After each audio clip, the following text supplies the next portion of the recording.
और नहीं तो नगर निगम अपनी कार्रवाई करेगा और इस आवंटन को रद्द करेगा। और अभी जरूरत नहीं है तो ये दुकानें हम दूसरों को दे देते हैं और इन्हें भविष्य में जब जरूरत होगी तब इनको दुकानें उपलब्ध करा दी जाएंगी। हमारा काम है कि जिसको आवश्यकता है उस तक ये लाभ पहुंचाया जाए और जो ऑलरेडी व्यवसाय कर रहे हैं या जिनको जरूरत नहीं है तो हम इसको आवंटन को रद्द करके फिर पुनः इसका आवंटन करेंगे। विकास जी, सबसे पहले स्वागत है आपका खबर पोर्टल पे। धन्यवाद राजीव भाई।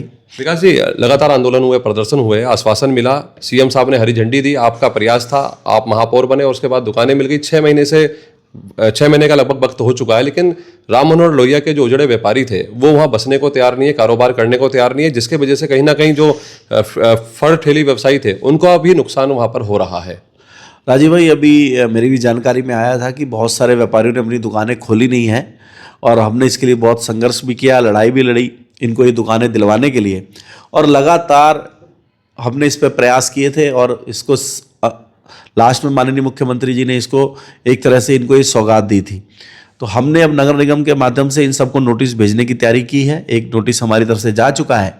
तो हम लोग 1 महीने तक जो भी दुकानदार अब अपनी दुकान नहीं खोलेंगे तो निश्चित तौर पर हम कार्रवाई करेंगे और फिर ये दुकानदार, उन बचे हुए दुकानदारों को हम बांटेंगे ये दुकानें जिनको भी दुकानें नहीं मिली है, क्योंकि G20 के दौरान कुछ समोसा मार्केट की दुकानें भी हटी थी जो रह गई हैं।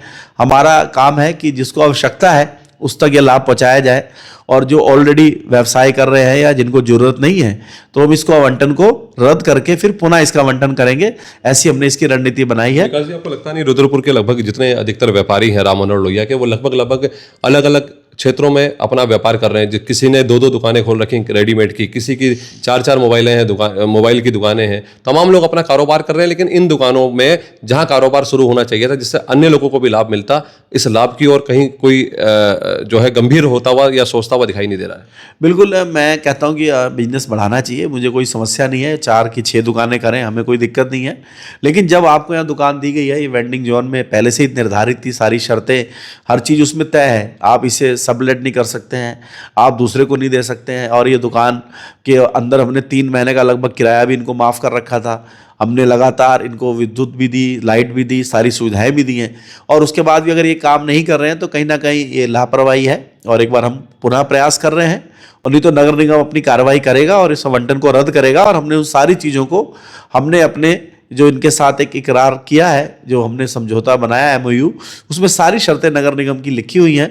अगर ये लोग नहीं आएंगे तो हम इसको पुनः इसका दोबारा से आवंटन करेंगे। विकास जी, सख्त चेतावनी है बिल्कुल कि 1 महीने के अंदर दुकान खोल लें, नहीं तो फिर बिल्कुल ये कार्रवाई के लिए तैयार है। बिल्कुल राजीव भाई, अब इसमें विधिवत हम नोटिस इनको भेजने वाले हैं और सारी शर्तें हमारी उसमें लिखी हैं, और उनको कोई समस्या है तो आगे हमसे बात कर सकते हैं। और अभी जरूरत नहीं है तो ये दुकानें हम दूसरों को दे देते हैं और इन्हें भविष्य में जब जरूरत होगी तब इनको दुकानें उपलब्ध करा दी जाएंगी।